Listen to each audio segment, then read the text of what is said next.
All right, let's dive into a really cool, kind of weird puzzle from World War II.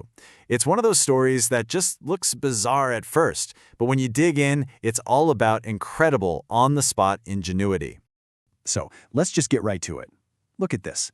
It's a tank, a war machine, and it is absolutely covered in huge, sharp spikes. Now, this wasn't some new factory model. Nope, the soldiers did this themselves, right there in the field. So the big question is, why? I mean, what on earth were they thinking? Okay, so to figure this out, we've got to go to the Pacific theater of World War II. We're talking brutal, close-quarters jungle fighting.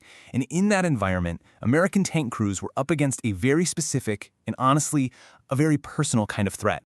See, to really get why they put spikes on their tanks, you first have to understand the problem they were trying to solve. And this wasn't about stopping bullets or shells from other tanks. No, this was a defense against something way more up close and way more terrifying. And here's the culprit, the magnetic mine. Specifically, we're talking about the Type 99 used by Japanese forces. You know, the concept was super simple. It's just an explosive charge with some really powerful magnets on it. You don't have to aim it, you don't have to throw it perfectly. All a soldier had to do was get close enough to a tank and just slap it right on the hull. And this attack, it was terrifyingly effective. Think about it. A single soldier could just launch a surprise attack, maybe from some jungle cover, and just run right up to the tank. The magnets would clamp on instantly.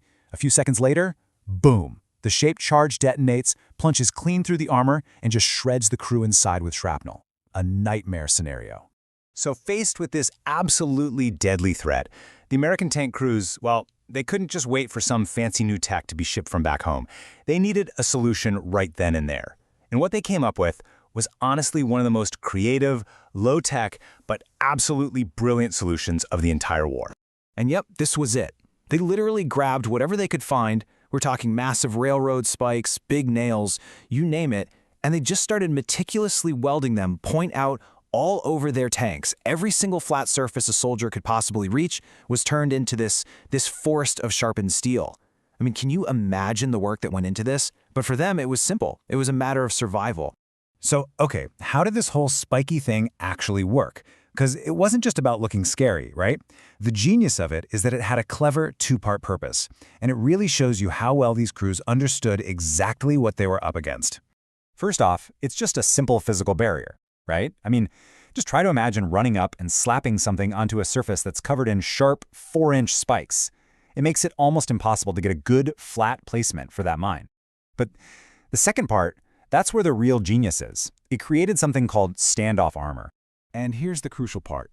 Even if an attacker somehow managed to get a mine to stick to the tips of the spikes, it was now being held several inches away from the actual hull of the tank.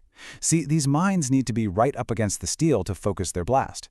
By forcing it to detonate just a few inches away, the spikes made all that explosive energy just dissipate. It became almost harmless. The blast was just too far away to punch through.